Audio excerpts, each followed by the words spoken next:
ಶಿವರಾತ್ರಿ ದೇಶಿಕೇಂದ್ರ ಮಹಾಸ್ವಾಮಿಗಳಲ್ಲಿ ಭಕ್ತಿಯಿಂದ ನತಮಸ್ತಕನಾಗಿ ಈ ಪಾವನ ಸಮಾರಂಭದ ದಿವ್ಯ ಸ್ವರೂಪವನ್ನಾದ ಏರ್ಪಡಿಸಿರುವಂತಹ ಸಿದ್ಧಗಂಗಾ ಮಠದ ಪರಮಪೂಜ್ಯ ಶ್ರೀ ಸಿದ್ದೇಶ್ವರ ಮಹಾಸ್ವಾಮಿಗಳ ಪವಿತ್ರ ಚರಣಗಳಲ್ಲಿ ನತಮಸ್ತಕ ನಮಸ್ಕಾರಗಳನ್ನು ಸಮರ್ಪಿಸಿ, ಅದೇ ರೀತಿ ವೇದಿಕೆಯಲ್ಲಿ ಧಾರ್ಮಿಕ ಉಪನ್ಯಾಸವನ್ನು ನೀಡಿದಂತಹ ಕುಂದೂರು ಮಠದ ಪೂಜ್ಯರಲ್ಲಿ, ಬರಡನ್ಪುರ ಮಠದ ಪೂಜ್ಯರಲ್ಲಿ ಹಾಗೂ ಶ್ರೀನಿವಾಸ ಗುರುಜಿಯವರಲ್ಲಿ, ಉಪಸ್ಥಿತರಿರುವಂತಹ ಕುದೇರು ಮಠ ಹಾಗೂ ದಂಡಿಕೆರೆ ಮಠ, ಇಲ್ಲೇ ಶುದ್ಧಾಯಕನಹಳ್ಳಿ ಮಠ ಎಲ್ಲ ಪೂಜ್ಯರ ಅಡಿದಾವರಗಳಲ್ಲಿ ನಮಸ್ಕಾರಗಳನ್ನ. ಅನೇಕ ಕಾರ್ಯದ ಒತ್ತಡಗಳ ನಡುವೆಯೂ ಕೂಡ ಮಾದಳ್ಳಿ ಗ್ರಾಮಕ್ಕೆ ಬಂದು ಈ ಕಾರ್ಯಕ್ರಮವನ್ನ ತುಂಬಾ ಪ್ರೀತಿಯಿಂದ ಉದ್ಘಾಟಿಸಿಕೊಟ್ಟಿರುವಂತಹ ವಿಜಯೇಂದ್ರ ಯಡಿಯೂರಪ್ಪನವರೇ ಹಾಗೂ ಎಲ್ಲ ಅತಿಥಿಗಳೇ, ಸದ್ಭಕ್ತರೇ, ನಮ್ಮೆಲ್ಲರ ಅಂತರಾತ್ಮ ಜ್ಯೋತಿಗೆ ಶರಣಾರ್ಥಿಗಳು.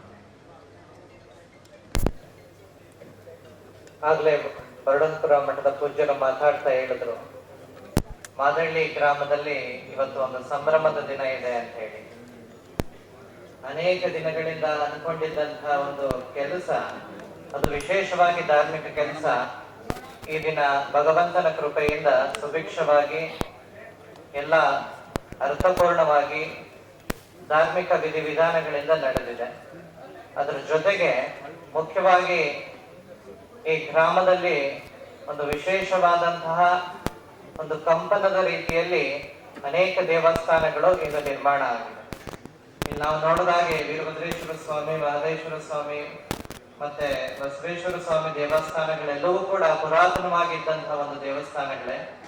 ಈ ಭಾಗದಲ್ಲಿ ನಂಬಿ ಬಂದಂತಹ ಅನೇಕ ಭಕ್ತರಿಗೆ ದೇವಸ್ಥಾನದ ಮೂಲಕವಾಗಿ ಅನೇಕ ವಿಧವಾದಂತಹ ಅವರ ಕಷ್ಟ ಕಾರ್ಪಣ್ಯಗಳು ನಿವಾರಣೆ ಆಗೋದನ್ನ ನಾವೆಲ್ಲರೂ ಕೂಡ ಕಂಡಿದ್ದೀವಿ.